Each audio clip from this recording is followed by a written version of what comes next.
সব আমি নিজে হাতে সামলেছি। কোনোদিনও এরকম দুর্বল মনে হয়নি নিজেকে। আজ এই লড়াইয়ে যেন আমি ভেতর থেকে কোনো জোরই পাচ্ছি না।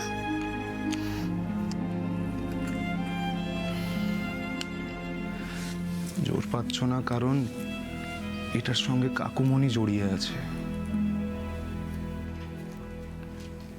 এশা শুধু আমার ননদ না,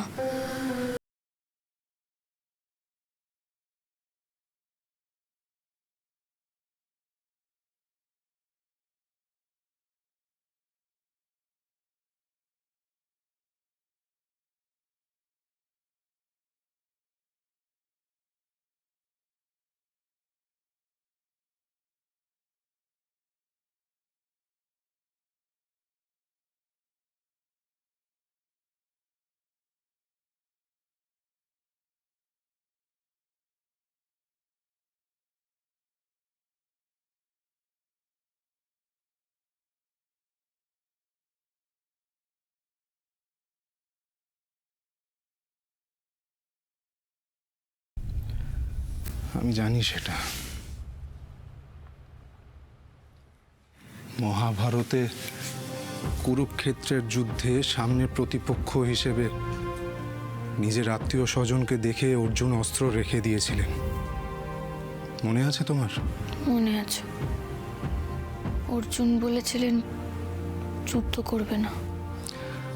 অর্জুন এটাও বলেছিলেন, কার বিরুদ্ধে করব যুদ্ধ, সবাই তো আপনজন। সেটা শুনে কৃষ্ণ কি বলেছিলেন? বলেছিলেন এটা হলো ধর্মযুদ্ধ, সত্য প্রতিষ্ঠার যুদ্ধ। আর ন্যায় প্রতিষ্ঠার যুদ্ধে সামনে যেই আসুক, বাবা হোক ভাই হোক, ন্যায় প্রতিষ্ঠার যুদ্ধের সময় সবাইকে প্রতিপক্ষ হিসেবেই দেখতে হবে, শুধু প্রতিপক্ষ হিসেবে। কৃষ্ণের এই কথা শুনে অর্জুন অস্ত্র তুলে নিয়েছিলেন।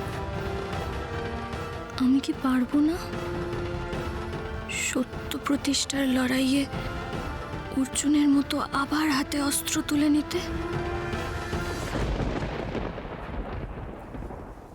তুমিও তো একজন যোদ্ধা বকুল। বাড়ির লোক হোক বাইরের লোক হোক, লড়াই তো তোমাকে করতেই হবে। 15ই আগস্টের আর বেশি দেরি নেই। কাকিমণিকে তুমি কথা দিয়েছ, তার মধ্যেই তুমি তোমার বাবার খুনিকে খুঁজে বের করবে। এই কথা কিন্তু তোমাকে রাখতেই হবে বকুল।